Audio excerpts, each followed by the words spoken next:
जय श्री कृष्ण दोस्तों।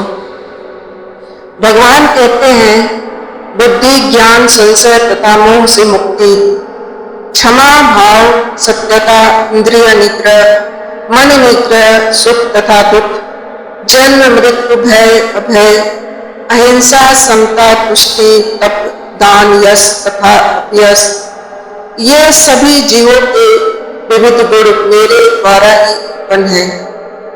दोस्तों, इसका तात्पर्य यहाँ पे ये है कि जीवों के अच्छे या बुरे गुण भगवान कृष्ण के द्वारा ही उत्पन्न है और यहाँ पर उसका वर्णन इस तरह से किया गया है कि बुद्धि का अर्थ है निर्छेद विवेक करने वाली शक्ति और ज्ञान का अर्थ है आत्मा तथा पदार्थ को जान लेना।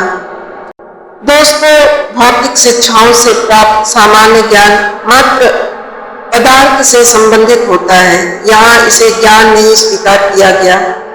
ज्ञान का अर्थ है आत्मा तथा भौतिक पदार्थ के अंतर को जानना। आधुनिक शिक्षा में आत्मा के विषय में कोई ज्ञान नहीं दिया जाता, लेकिन भौतिक तत्वों तथा शारीरिक आवश्यकताओं पर ध्यान दिया जाता है। फलस्वरूप शैक्षिक ज्ञान पूर्ण नहीं है।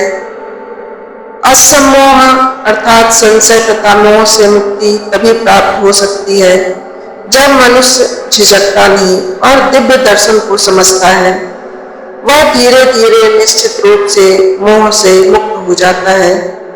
हर बात को सतर्कता पूर्वक ग्रहण करना चाहिए। आंख मूंदकर कुछ भी स्वीकार नहीं करना चाहिए। क्षमा का अभ्यास करना चाहिए। मनुष्य को सहिष्णु होना चाहिए और दूसरों के छोटे छोटे अपराध क्षमा कर देना चाहिए। सत्यम का अर्थ है तथ्यों को सही रूप से अन्यों के लाभ के लिए प्रस्तुत किया जाए। तथ्यों को तोड़ना मरोड़ना नहीं चाहिए। सामाजिक प्रथा के अनुसार कहा जाता है कि वही सत्य बोलना चाहिए जो अन्यों को प्रिय लगे, किंतु यह सत्य नहीं। सत्य को सही सही बोलना चाहिए जिससे दूसरे लोग समझ सके कि सच्चाई क्या है। यदि कोई मनुष्य चोर है और यदि लोगों को सावधान कर दिया जाए कि अमुक व्यक्ति चोर है तो वह सत्य है। यद्यपि सत्य कभी कभी अप्रिय होता है, किंतु सत्य कहने से संकोच नहीं करना चाहिए। सत्य की मांग है कि तत्वों को यथारूप में लोकहित के लिए प्रस्तुत किया जाए। यही सत्य की परिभाषा है। धर्म का अर्थ है इंद्रियों को व्यर्थ के विषय भोग में न लगाया जाए। इंद्रियों को समुचित आवश्यकताओं की पूर्ति का निषेध नहीं है, किंतु अनावश्यक इंद्रिय भोग आध्यात्मिक उन्नति में बाधक है। फलतः इंद्रियों को अनावश्यक उपयोग पर नियंत्रण रखना चाहिए। इसी प्रकार मन पर भी अनावश्यक विचारों के विरुद्ध संयम रखना चाहिए। इसे सम कहते हैं। मनुष्य को चाहिए कि धन अर्जन के चिंतन में ही सारा समय न गवाए। यह चिंतन शक्ति का दुरुपयोग है। मन का उपयोग मनुष्यों की मूल आवश्यकताओं को समझने के लिए किया जाना चाहिए और उसे ही प्रमाण पूर्वक प्रस्तुत करना चाहिए। शास्त्र मर्मज्ञों साधु पुरुषों गुरुओं तथा महान विचारकों की संगति में रहकर विचार शक्ति का विकास करना चाहिए। जिस प्रकार से भक्ति के आध्यात्मिक ज्ञान के अनुशीलन में सुविधा वही सुखम है, इसी प्रकार दुखम वह है जिससे भक्ति के अनुशीलन में असुविधा हो। जो कुछ भक्ति के विकास के अनुकूल हो उसे स्वीकार करे और जो प्रतिकूल हो उसका परित्याग करे। भाव अर्थात जन्म का संबंध शरीर से है। जहाँ तक आत्मा का प्रश्न है वह न तो उत्पन्न होता है न मरता है। इसकी व्याख्या हम भगवत गीता के प्रारंभ में ही कर चुके हैं। जन्म तथा मृत्यु का संबंध इस भौतिक जगत में शरीर धारण करने से है। भय तो भविष्य की चिंता से उद्भूत है। भक्ति में रहने वाले व्यक्ति कभी भयभीत नहीं होता, क्योंकि वह अपने कर्मों के द्वारा भगवत धाम को वापस जाने के प्रति आश्वस्त रहता है। फलस्वरूप उसका भविष्य उज्जवल होता है, किंतु अन्य लोग अपने भविष्य के विषय में कुछ नहीं जानते। उन्हें इसका कोई ज्ञान नहीं होता कि अगले जीवन में क्या होगा। फलस्वरूप वे हमेशा चिंताग्रस्त रहते हैं। यदि हम चिंता मुक्त होना चाहते हैं तो सर्वोत्तम उपाय यह है कि हम कृष्ण को जानें तथा कृष्ण की भक्ति में निरंतर स्थित रहें। इस प्रकार हम समस्त भय से मुक्त रहेंगे। श्रीमद् भागवतम में कहा गया है कि भय द्वितीया भीमि व्यसते स्यात्। भय तो हमारे माया पास में फंस जाने से उत्पन्न होता है, किंतु जो माया के जाल से मुक्त है, जो आश्वस्त है कि वे शरीर नहीं अपितु भगवान के आध्यात्मिक अंश हैं और जो भगवत भक्ति में लगे हुए हैं, उन्हें कोई भय नहीं रहता। उनका भविष्य अत्यंत उज्जवल है। यह भय तो उन व्यक्तियों की अवस्था है जो कृष्ण की भक्ति में नहीं है। अभयम तभी संभव है जब हम भगवान की भक्ति कर रहे हैं। अहिंसा का अर्थ होता है अन्यों को कष्ट न पहुंचाया जाए। जो भौतिक कार्य अनेकानेक राजनीतिज्ञों, समाजशास्त्रियों, परोपकारियों द्वारा किए जाते हैं, उनके परिणाम अच्छे नहीं निकलते, क्योंकि राजनीतिज्ञों तथा परोपकारियों में दिव्य दृष्टि नहीं होती। वे यह नहीं जानते कि वास्तव में मानव समाज के लिए क्या लाभप्रद है। अहिंसा का अर्थ है मनुष्यों को इस प्रकार से प्रशिक्षित किया जाए कि इस मानव देव का पूरा पूरा उपयोग हो सके। मानव देव आत्म साक्षात्कार की हेतु मिली है, अतः ऐसी कोई संस्था या संघ जिससे उद्देश्य की पूर्ति में प्रोत्साहन न हो, मानव देव के प्रति हिंसा करने वाला है, जिससे मनुष्यों के भावी आध्यात्मिक सुख में वृद्धि हो, वही अहिंसा है। समता से राग देश से मुक्ति द्योतित होती है। न तो अत्यधिक राग अच्छा होता है, न अत्यधिक द्वेष। इस भौतिक जगत को राग द्वेष से रहित होकर स्वीकार करना चाहिए। जो कुछ भक्ति को संपन्न करने में अनुकूल हो उसे ग्रहण करें और जो प्रतिकूल हो उसका त्याग कर दें, यही समता है। एक भक्त को न तो कुछ ग्रहण करना होता है और न त्याग करना होता है, उसे तो बस भक्ति करने में, उसकी उपयोगिता में प्रायोजित रहता है। तुष्टि का अर्थ है मनुष्य को चाहिए कि अनावश्यक कार्य करके अत्यधिक वस्तुएं एकत्र करने के लिए उत्सुक न रहे। उसे तो ईश्वर की कृपा से जो प्राप्त हो जाए उसी से प्रसन्न रहना चाहिए, यही तुष्टि है। तपस का अर्थ है तपस्या। तपस के अंतर्गत वेदों में वर्णित अनेक विधि विधानों का पालन करना होता है, यथा प्रातः काल उठना और स्नान करना। कभी कभी प्रातः काल उठना अति कष्टकारक होता है, किंतु इस प्रकार स्वेच्छा से जो भी कष्ट सहे जाते हैं वे तपस या तपस्या कहलाते हैं। इसी प्रकार मास के कुछ विशेष दिनों में उपवास रखने का भी विधान है। हो सकता है कि इस उपवासों को करने की इच्छा ना हो, किंतु भक्ति के विज्ञान में प्रगति करने के संकल्प के कारण उसे ऐसे शारीरिक कष्ट उठाने होते हैं, किंतु उसे व्यक्ति अथवा वैदिक आदेशों के प्रतिकूल उपवास करने की आवश्यकता नहीं है। उसे किसी राजनीतिक उद्देश्य से उपवास नहीं करना चाहिए। भगवत गीता में इसे तामसी उपवास कहा गया है। किसी भी ऐसे कार्य से जो तमोगुण या रजोगुण में किया जाता है आध्यात्मिक उन्नति नहीं होती, किंतु सतोगुण में रहकर जो भी कार्य किया जाता है वह समुन्नत बनाने वाला है। अतः वैदिक आदेशों के अनुसार किया गया उपवास आध्यात्मिक ज्ञान के समुन्नत बनाता है। जहाँ तक दान का संबंध है, मनुष्य को चाहिए कि अपने आय का 50% किसी शुभ कार्य में लगाए। और यह शुभ कार्य है क्या? भक्ति में किया गया कार्य। ऐसा कार्य शुभ नहीं अपितु सर्वोत्तम है।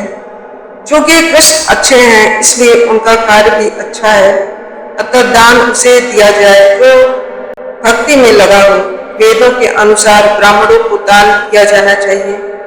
यह प्रथा आज भी चालू है, यद्यपि इसका स्वरूप वह नहीं जैसा कि वेदों का उपदेश है, फिर भी आदेश यही है कि दान ब्राह्मणों को दिया जाए। क्योंकि वे आध्यात्मिक ज्ञान के अनुशीलन में लगे रहते हैं। ब्राह्मणों से यह आशा की जाती है कि वह सारी जीवन ब्रह्म जिज्ञासा में लगा दे। ब्रह्म जनातीत ब्राह्मण, जो ब्रह्म को जाने वही ब्राह्मण है। इसलिए दान ब्राह्मणों को दिया जाता है, क्योंकि वे सदैव आध्यात्मिक कार्य में रत रहते हैं और उन्हें जीविकोपार्जन के लिए समय नहीं मिल पाता।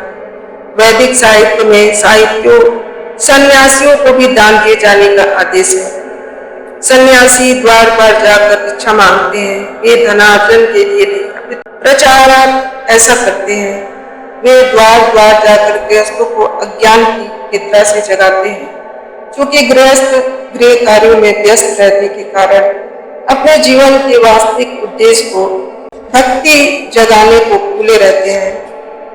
अतः सन्यासियों का यह कर्तव्य है कि वे भिखारी बनकर गृहस्थों के पास जाएं और भक्त होने के लिए उन्हें प्रेरित करें। वेदों का कथन है कि मनुष्य जागे और मानव जीवन में जो प्राप्त करना है उसे प्राप्त करे।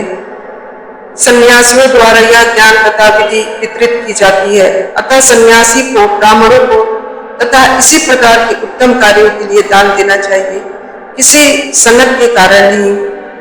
यस भगवान के अनुसार उनका कथन है कि मनुष्य तभी प्रसिद्धि प्राप्त करता है जब महान भक्त के रूप में जाना जाता हो। यही वास्तविक यश है। यदि कोई भक्ति में महान बनता है तो विख्यात होता है, तो वही वास्तव में प्रसिद्ध है। जिसे ऐसा यश प्राप्त न हो वह अप्रसिद्ध है। ऐसे सारे गुण संसार भर में मानव समाज तथा देव समाज में प्रकट होते हैं।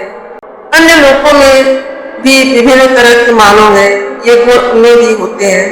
तो जो व्यक्ति भक्ति में प्रगति करना चाहता है उसमें कृष्ण के सारे गुण उत्पन्न हो जाते हैं, किंतु मनुष्य को इन्हें अपने अंतर में विकसित करना होता है। जो व्यक्ति भगवान की सेवा में लग जाता है वह भगवान की योजना के अनुसार इन सारे गुणों को विकसित कर लेता है। जो कुछ अच्छा या बुरा हम देखते हैं उसका मूल श्री कृष्ण है। इस संसार में कोई भी ऐसी वस्तु नहीं जो कृष्ण में स्थित ना हो, यही ज्ञान है। यद्यपि हम जानते हैं कि वस्तुएं भिन्न रूप में स्थित है, किंतु हमें यह अनुभव करना चाहिए कि सारी वस्तुएं कृष्ण से ही उत्पन्न है। 10वें अध्याय के 6ठे श्लोक में भगवान कहते हैं कि सप्त विसर्गण तथा उनसे भी कई अन्य महर्षि, सारे मानव जाति के पूर्वज सब मेरे मन से उत्पन्न हैं। सप्त ऋषिगण तथा उनसे भी पूर्व 4 अन्य महर्षि, ये सारे मनु मेरे मन से उत्पन्न है और विभिन्न लोकों में निवास करने वाले सारे जीव उनसे अवतरित होते हैं। भगवान यहाँ पर ब्रह्मांड प्रजा का अनुवांशिक वर्णन कर रहे हैं। ब्रह्मा परमेश्वर की शक्ति से उत्पन्न आदि जीव हैं, जिन्हें हिरण्यगर्भ कहा जाता है। ब्रह्मा से 7 महर्षि तथा उनसे भी पूर्व 4 महर्षि, सनक, सनंदन, सनातन तथा सनत कुमार, ये सारे मनु प्रकट हुए। ये 25 महान ऋषि ब्रह्मांड के समस्त जीवों के धर्म पथ प्रदर्शक कहलाते हैं। असंख्य ब्रह्मांड है और प्रत्येक ब्रह्मांड में असंख्य लोक हैं और प्रत्येक लोक में नाना योनियां निवास करती हैं। ये सब इन्हीं 25 प्रजापतियों से उत्पन्न है। कृष्ण की कृपा से 1000 दिव्य वर्षों तथा तपस्या करने के बाद ब्रह्मा को सृष्टि का ज्ञान प्राप्त हुआ। तब ब्रह्मा ने सनक, सनंदन, सनातन तथा सनत कुमार उत्पन्न हुए। उसके बाद रुद्र तथा सप्त ऋषि और इस प्रकार श्री भगवान की शक्ति से सभी ब्राह्मणों तथा क्षत्रियों का जन्म हुआ। ब्रह्मा को पितामह कहा जाता है। कृष्ण को प्रपितामह, पितामह का पिता कहा जाता है। इसका उल्लेख भगवत गीता के 11वें अध्याय में किया गया है। 7वें श्लोक में भगवान कहते हैं कि जो मेरे इस ऐश्वर्य तथा योग से पूर्णतः आश्वस्त है वह मेरी अनन्य भक्ति में तत्पर होता है, इसमें तनिक भी संदेह नहीं। आध्यात्मिक सिद्धि की चरम परिणति है भगवत ज्ञान। जब तक कोई भगवान के विभिन्न ऐश्वर्यों के प्रति आश्वस्त नहीं हो लेता तब तक भक्ति में नहीं लग सकता। सामान्यतः लोग इतना तो जानते हैं कि ईश्वर महान है, किंतु यह नहीं जानते कि वह किस प्रकार महान है। यहाँ पर उनका विस्तृत विवरण किया गया है। जब कोई यह जान लेता है कि ईश्वर कैसे महान है, तो वह सहज ही शरणागत होकर भगवत भक्ति में लग जाता है। भगवान के ऐश्वर्यों को ठीक से समझ लेने पर शरणागत होने के अतिरिक्त अन्य कोई विकल्प नहीं रह जाता। ऐसा वास्तविक ज्ञान भगवत गीता, श्रीमद् भागवतम तथा अन्य ऐसे ग्रंथों से प्राप्त किया जा सकता है। इस ब्रह्मांड के संचालन के लिए विभिन्न लोकों में अनेक देवता नियुक्त हैं, जिनमें से ब्रह्मा, शिव, चारों कुमार तथा अन्य प्रजापति प्रमुख हैं। ब्रह्मांड की प्रजा के अनेक पितामह भी हैं और वे सब भगवान कृष्ण से उत्पन्न हैं। भगवान कृष्ण समस्त पितामह के आदि पितामह हैं।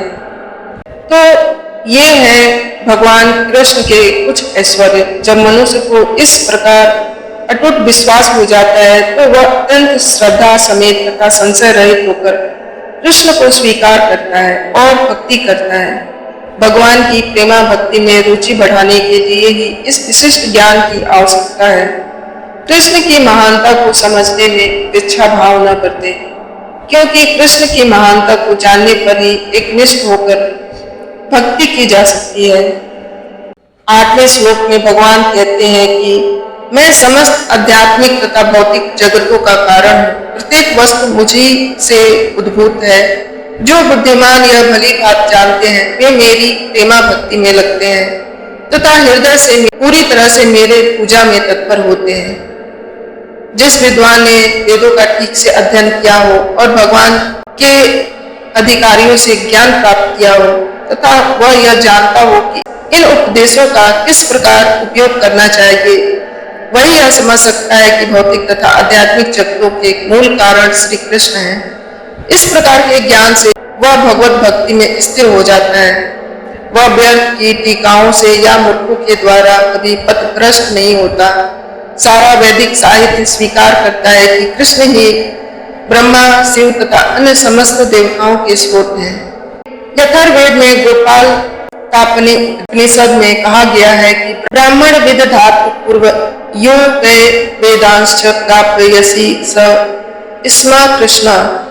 प्रारंभ में कृष्ण ने ब्रह्मा को वेदों का ज्ञान प्रदान किया, अर्थात प्रारंभ में कृष्ण ने ब्रह्मा को वेदों का ज्ञान प्रदान किया और उन्होंने भूतकाल में वैदिक ज्ञान का प्रचार किया। पुनः नारायण उपनिषद में कहा गया है कि तब भगवान ने जीवों की सृष्टि करनी चाहिए। उपनिषद में आगे भी कहा गया है कि नारायण से ब्रह्मा उत्पन्न होते हैं, नारायण से प्रजापति उत्पन्न होते हैं, नारायण से इंद्र और 8 वसु उत्पन्न होते हैं और नारायण से ही 11 रुद्र और 12 आदित्य उत्पन्न होते हैं। यह नारायण कृष्ण के ही अंश हैं। वेदों का ही कथन है कि देवकी पुत्र कृष्ण ही भगवान है। नारायण उपनिषद 4।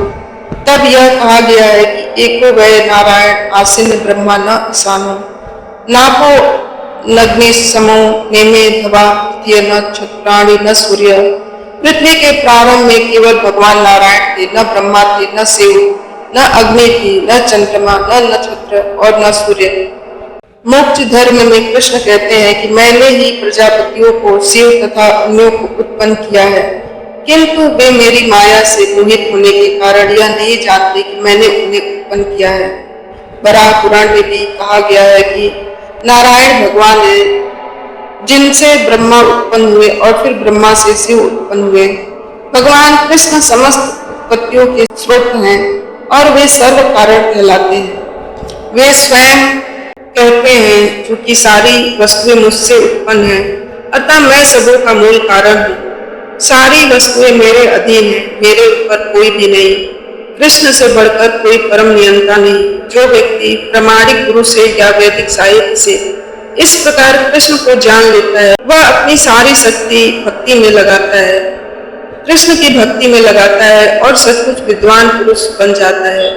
उसके तुलना में अन्य सारे लोग जो कृष्ण को ठीक से नहीं जानते, मात्र मूर्ख सिद्ध होते हैं। केवल मूर्ख ही कृष्ण को सामान्य व्यक्ति समझेगा। भक्ति करने वाले व्यक्ति को चाहिए कि सभी मूर्खों द्वारा मोहित न हो। उन्हें भगवत गीता की समस्त अप्रमाणिक टीकाओं तथा व्याख्याओं से दूर रहना चाहिए। तो दोस्तों, आज के लिए बस इतना ही। अगले वीडियो में हम नवे श्लोक से स्टार्ट करेंगे। तब तक के लिए धन्यवाद। दोस्तों, अगर आपको यह वीडियो अच्छा लगे तो हमारे चैनल को सब्सक्राइब करना ना भूलें और ज़्यादा से ज़्यादा इस वीडियो को शेयर करें। जय श्री कृष्ण, जय श्री राम, धन्यवाद।